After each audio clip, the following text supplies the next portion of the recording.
Greetings and welcome back to our video series on the parables of Jesus. We're looking at what have been called earthly stories with heavenly meanings. They are simple stories designed to teach a moral or a spiritual lesson. Jesus chose to use this method of delivering some of his most basic information. The story that we're going to study today may be one of the most familiar stories. In fact, it's so memorable, but that there has been a children's song that's been written about it. In a sense, it may be the quintessential parable. It is so simple that children can understand it, but its message teaches us a very valuable lesson today. The parable is best associated with Jesus' Sermon on the Mount. The more detailed account of the parable is found in Matthew chapter 5 through 7. That's the context for the parable. But many of the principles are also covered in Luke chapter 6, and that's where we're going to go for our reading of the parable today. Luke chapter 6, verses 46 through 49. Why do you call me Lord, Lord, and do not do what I say? Everyone who comes to me and hears my words and acts on them, I will show you whom he is like. He is like a man building a house who dug deep and laid a foundation on the rock. And when a flood occurred, the torrent burst against that house and could not shake it because it had been well built. But the one who has heard and has not acted accordingly is like a man who built a house on the ground without any foundation. And the torrent burst against it, and immediately it collapsed, and the ruin of that house was great. As we get into the setting of this parable, Jesus is teaching the masses who have come to him to learn about his new take on godliness. Jesus doesn't separate himself from the teachings of Judaism that they had grown up with. However, his purpose seems to be to bring a new insight into the old law. Eventually, they would be forced to make a choice between the Old Testament and the New Covenant he would bring. But for now, Jesus is teaching a fresh look at the concept of being pleasing to God. And it was having an impact. In fact, as Matthew finishes up the story of the Sermon on the Mount, he observes the crowds were amazed at his teaching, for he was teaching them as one having authority, and not as their scribes. That's from Matthew chapter 7, verses 28 and 29. Yet Jesus was at a point in his ministry where he needed more than their compliments. He was going to demand their commitment and their conviction. Merely being impressed by his words wasn't going to make them disciples of his. They needed to internalize the message. In fact, Matthew records Jesus offering this warning as Matthew introduced this parable in Matthew chapter 7, verses 21 through 23.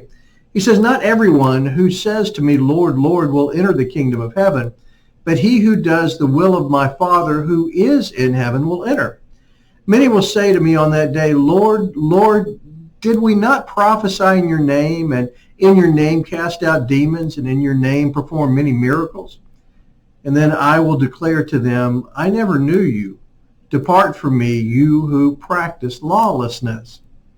And it's set against this background, this challenge that Jesus offers, that he tells the story.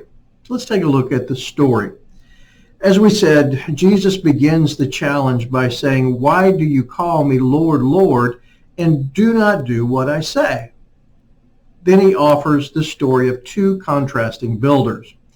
One builder builds his house on a solid foundation.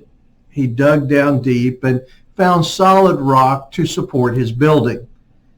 He built his building, and the results were that his house withstood the elements. The house stood up because it had been built on a solid foundation.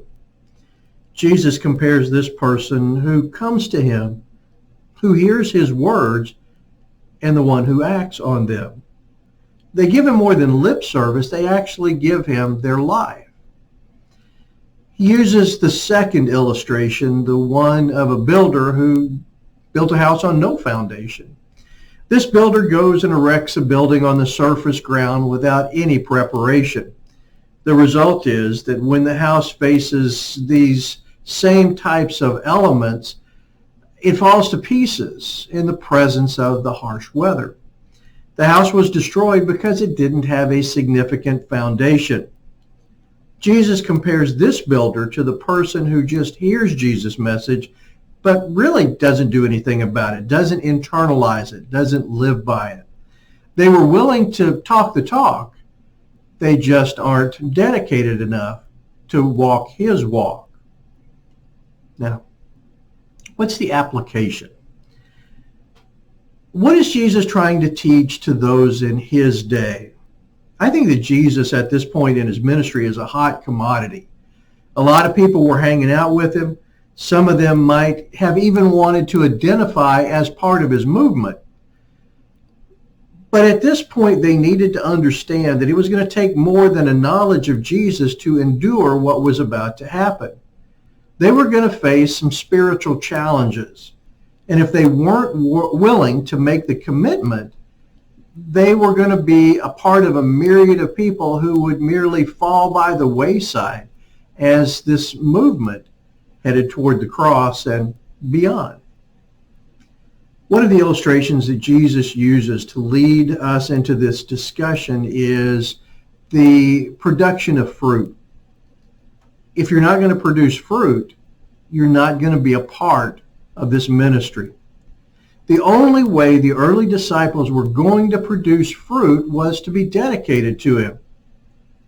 They were going to need to acknowledge him and hear him and be willing to do what he called upon them to do. And really, when you think about it, what he would call on them to do was to be willing to die to themselves and live for him. And I think that this shows the wisdom of Jesus. It might have been tempting to try to gather as many adherents as he could to get his ministry off to a good start. But Jesus was always upfront and honest with people. And here he says, discipleship is going to come with an investment. It's not going to be enough to just wear a I Love Jesus t-shirt, drive around in your car with an I Love Jesus bumper sticker. They needed to make that commitment. Now, what can this teach us today? I think that this message is as important today as it ever has been. Throughout much of our nation's history, it's been easy to be a Christian hanger-oner. Most of us were not Jewish or Muslim or atheist, so I guess that makes us Christian, right? Well, not necessarily. You see, Christianity is not synonymous for all others. Christianity is a conviction to live and, if necessary, die for Jesus the Christ. That's where Christianity comes from. Genuine Christians understand the calling of Christ and everything that it entails, and they're still willing to make the journey. It's not the concept of, well, I'm not anything else, so I must be this. The true concept of Christianity is, this is who I am, to the exclusion, if necessary, of everything else. Christians are willing to hang in there when things become difficult.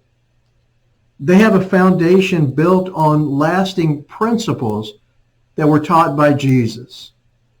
It's not just the politics of a Judeo-Christian philosophy of government. They are willing to stand by Jesus when others are jumping on the sociological or scientific bandwagon.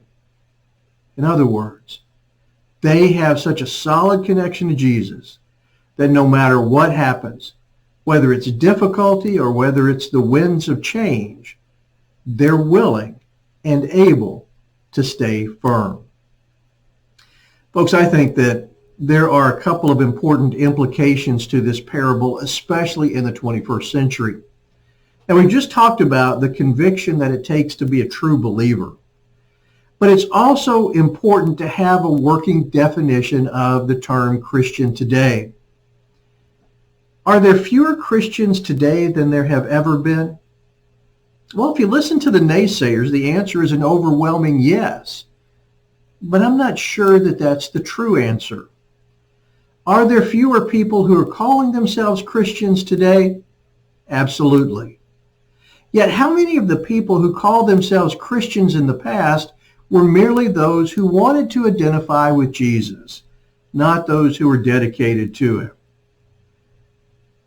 When it was no longer cool to be called a Christian, that's when the hangers-on begin to fall off. And I think what we're seeing in today's society is this movement where it's no longer easy, it's no longer cool to be called a Christian. Those people who are dedicated, they're still there.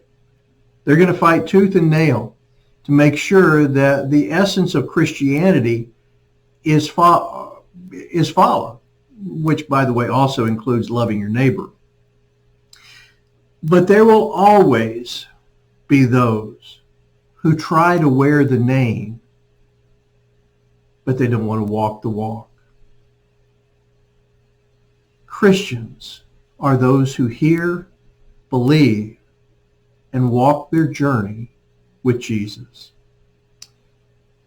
Let's not get discouraged about the numbers and about this philosophical movement that's out there that says that Christianity is falling off the radar. Number one, I don't believe it. But secondly, when you start to analyze true Christian commitment, there will always be those who believe and are willing to follow Jesus. Maybe what we're seeing today is just a modern day fulfillment of the parable of the wise and foolish builders. Now, some thought and discussion questions. Number one, what does it mean to be a Christian?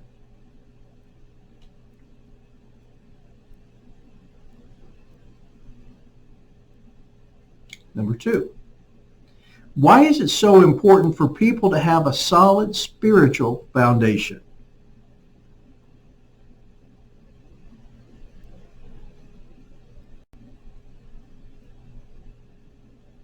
Number three, list at least 3 foundational principles of a strong belief in Jesus.